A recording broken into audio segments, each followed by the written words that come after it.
Howdy goons, the GameCube was never a powerful system, but there were of course several games that defined that system in many people's minds. Metroid Prime, F-Zero, Mario Kart Double Dash, Paper Mario The Thousand Year Door, and much more. For me, the game that defined that system, it was a bit of an odd choice for me. I've never been into racing games, but my favorite game ever was a little racing game starring a pink ball called Kirby Air Ride. This was a game that was so mandatory for my ownership of the system that I bought it physical at least 4 times. I've stopped counting. But it was a rare game, so for a while, the multiple times that I bought it for more than the original retail price. Not even once did I have an issue with paying it, because it was a game that I thought was genuinely worth it. This is my ultimate game. This is my island survival game. Every person I've showed this game to was also immediately obsessed with it and joined me for entire weekends to try and clear that seemingly endless achievements checklist. I never did finish the checklist, but I might this time. If it wasn't 50 turn Mario Party games played over the weekend, it was Kirby Air Ride until the sun came up. So when Air Riders was announced, I was shaking with enough excitement to power a small city. I'm telling you this now though, I don't really consider this a review. You're not going to get me sipping on coffee while I use my salubrious lexicon with words like ludonarrative dissonance and critique every aspect of Air Riders. You're not going to get me to, sit here and be journalistically impartial. Your Overlord, me, as much as you may think it, isn't perfect. I'm pretty dang close though. But I suffered bias and preference just as much as the next person. Instead, you're going to sit right there while I talk about how much I love this game.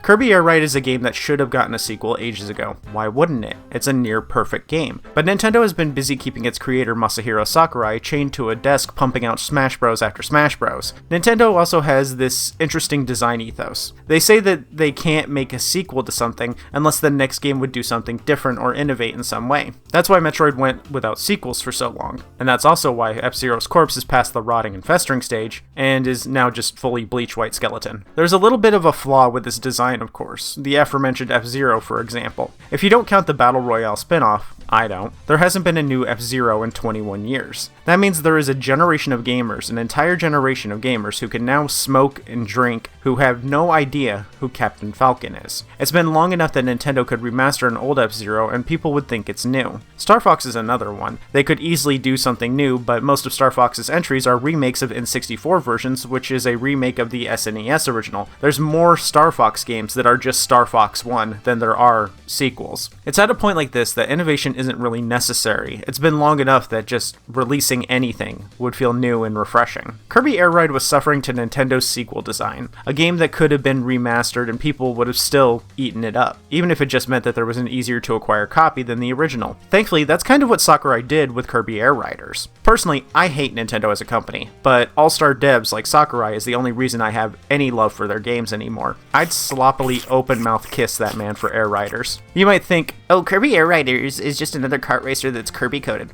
Lol. You say that like it's a bad thing? Why do you hate fun? Why do you hate whimsy? Hi, I'm Nimzy. I bet you've never stopped to smell a flower on a spring day. Never stopped to skip a rock across a lake. You hate fun. You hate whimsy. Everyone point and laugh at the whimsyless loser. Sorry, that was a little overkill. Like and subscribe. Kirby Air Ride, from the outside, may appear to be just another kart racer like Mario Kart, but there's a lot that it does different to complicate the design while also making it easier to play. For one, Air Ride is played entirely with the left stick and a single button. Outside of menus, you only need to press A or B, and only that. Want to brake? Press A. Want to drift? Hold A as you turn. Want to boost? Press and hold A until the meter fills. Want to give enemies the suck of their life? Tap A when you get close to an enemy. Want to hop off your star and pick a different one? Press down and A. This is an accessibility dream. The only more accessible game is Vampire Survivors, because you press A little bit less. When it came to character selection, you only had Kirby and his palette swaps. This is something they improved in Riders with the addition of dozens of unlockable and cute characters. I'll get into Riders more soon as we go, and it's mostly comparing them because the games are actually very similar. Instead of the characters being the main appeal of the game, the real characters are the stars themselves, which are the vehicles. In Mario Kart, your character does nothing different between each other, and you just pick the one you like the best based on aesthetics or how annoying their sound effects are. The karts do stuff and function a little bit different from each other, but they're never to the point that I would say that they're characters in their own right, except for the dolphin. Kirby is entirely different from any racer in this regard. Every single vehicle is so drastically different from the others that they're all unique in their own way. You start with the basic Warp Star, it's your all-rounder, and if not for the Compact Star, it'd be the worst vehicle. Ooh, that's kind of small. Yikes.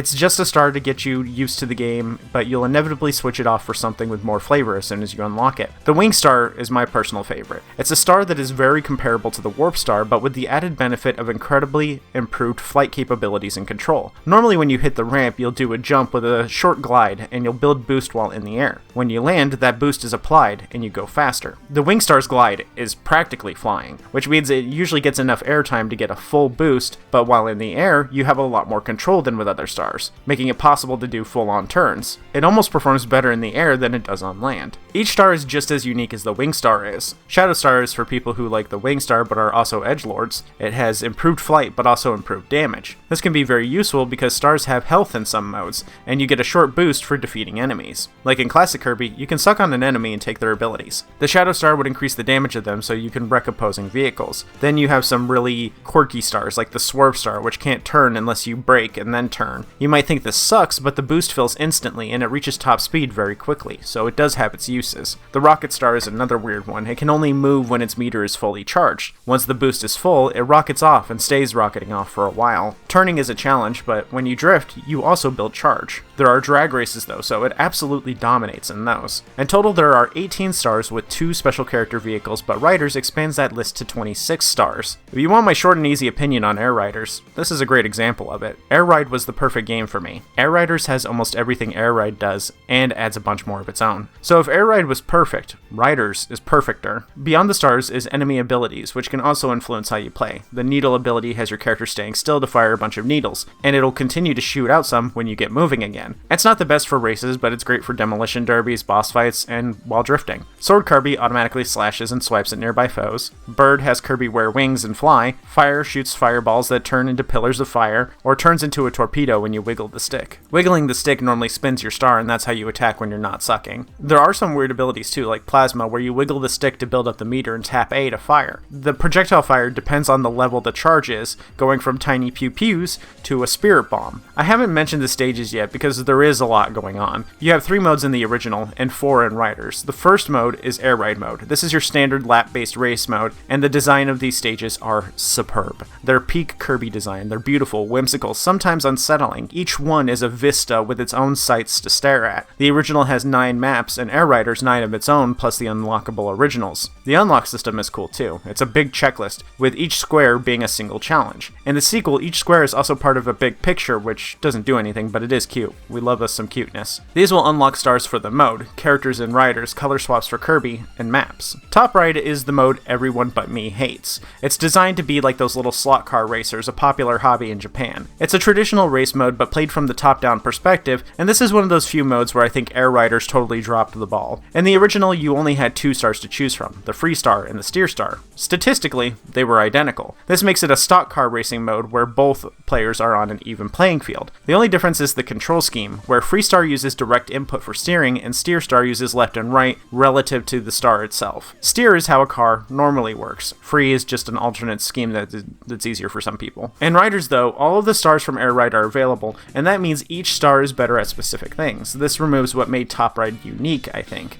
but I guess you could gentleman's agreement to only use the Warp Star. My issue is that each star is going to be better at something different, so some stars are better for some maps. This also means each vehicle has different stats too. That means that there isn't a single mode in Air Riders where everyone is on an even playing field or using stock vehicles. But no one likes Top Ride, so the change must have been something just to make it a little better for people who don't like it. There is customization though, and boy is it robust, but it's just for looks in Air Riders. I love that we can personalize our stars now though. The final and best mode for the original is City Trial. This is Battle Royale before Battle Royale were the hot thing, so that's a big reason why I was surprised it didn't get a more timely earlier release. In City Trial, everyone starts with the Compact Star. It's the worst star on purpose, but I'll get into that soon. You'll take your star around the small city to find boxes and break them. Inside is patches that will most of the time increase your stats, but there's occasionally some that decrease your vehicle stats. This means you can take your poopy Compact Star and make it soar like a Wing Star or Thanos snap opponents from existence. But as you go around the map, you'll find other random stars. You can hold down and A to hop off your star, then run over to the new star, and you'll drive that one. In Riders, you just aim at it and tap Y, and you'll lock on to the nearby vehicle and just hop onto it. So yeah, in City Trial, it's not a one-button game anymore, but trust me, it's way better to have this lock-on option. You don't want to hop off your vehicle and get splattered and turned into a little pink stain by the other players before you can get to the new car. During the run, you have a timer to collect as much as you can and participate in events before before a minigame starts. The person who wins the minigame is the winner. So you start with a crappy compact star because you're expected to switch to a different one and be at a disadvantage potentially. This is smart design because you can play it safe and pick an all-rounder, or pick a more specialized vehicle and risk being at a disadvantage or an advantage for the randomly selected minigame. The minigames are highly specialized too. You have your air rides, time trials, drag races, and more quirky options like target shooting, high jumps, and long jumps. So despite those last three each being a flying-based mode, they're each very unique styles of flight. You'd think flying is flying is flying, where Wingstar would be the best at all of them, but no, not really. High jump can be done pretty well with the Wingstar, but there are better options, like the Jetstar or a similarly fast star with some flight patches.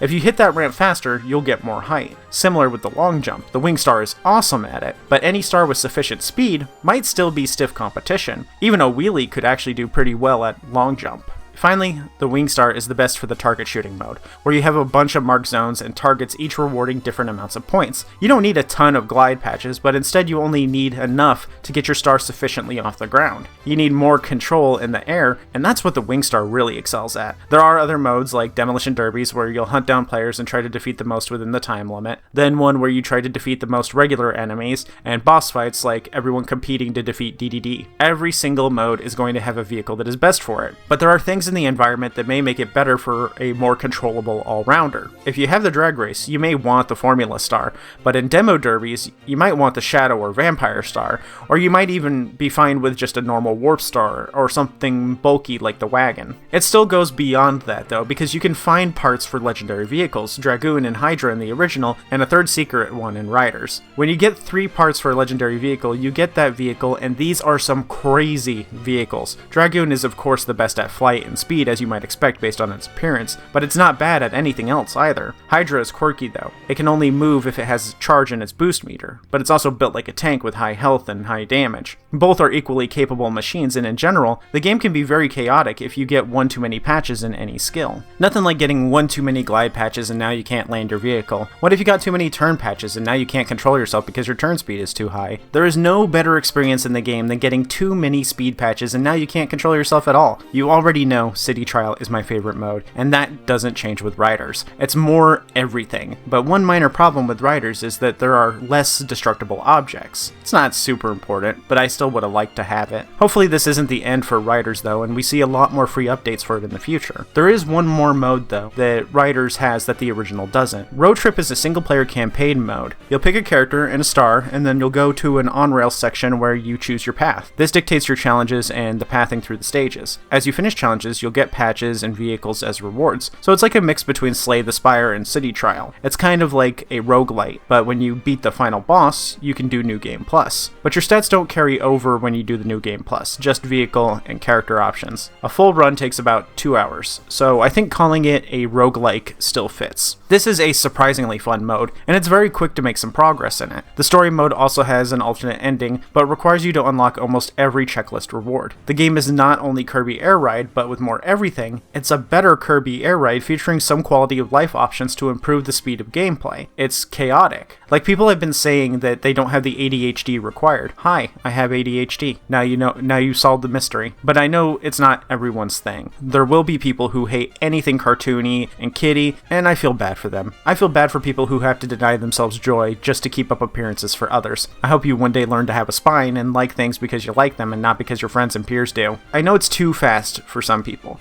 but if you get some single player time in, I think you can ease yourself in and get used to it. It's just City Trial is definitely, it's a culmination of all the parts moving at once, and it can be a little overwhelming. I think if you just took it slowly, did Kirby Air Ride, just Air Ride mode, maybe a little bit of Top Ride, and then ease yourself in with some single player City Trial, I think you might be able to enjoy it more in a multiplayer sense. But yeah, I love this game.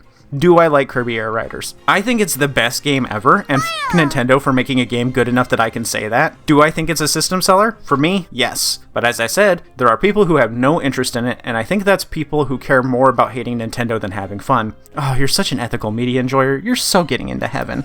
The people who don't like it are people who haven't played it or thought City Trial was too chaotic. It might not be a system seller in the general sense, but I think between Riders and Bonanza, we're seeing an increase of games that definitely make the Switch 2 a promisingly good console. It's not quite there yet, but this is a huge step in the right direction. I'm very interested to see the future of the Switch 2. Hopefully they go back on those keycards someday, but guessing on the Pokeopia thing, and I don't think that's going to happen anytime soon. Don't buy keycards. In short, I think Nintendo did the impossible. They made a game worth their increased asking price, and I absolutely hate that. I'm broke. I can't afford to drop $70 every month.